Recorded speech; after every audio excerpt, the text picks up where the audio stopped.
यावल भुसावळ रस्त्याला आले नदीचे स्वरूप।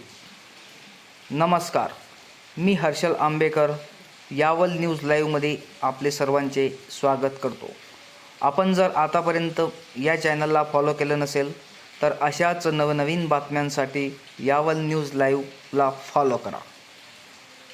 दिनांक 30 व 31 जुलै दरम्यान जळगाव जिल्ह्यामध्ये मुसळधार तसेच अतिमुसळधार पावसाला सुरुवात झाली आहे। अशातच नद्या नाले ओसंडून वाहू लागले आहे। त्यातच यावल व भुसावळवरील रस्ता हा पावसाच्या पाण्याने भरला असून त्याबाबत एक व्हिडिओ सोशल मीडियावरती जोरदार व्हायरल होत आहे।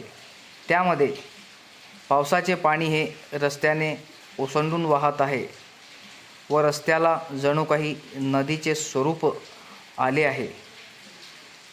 जिल्हाधिकारी रोहन गुगे यांनी अत्यावश्यक कामाशिवाय घराबाहेर पडू नये तसेच नदी नाले ओढे यांच्याजवळ जाऊ नये असे आवाहन केले आहे।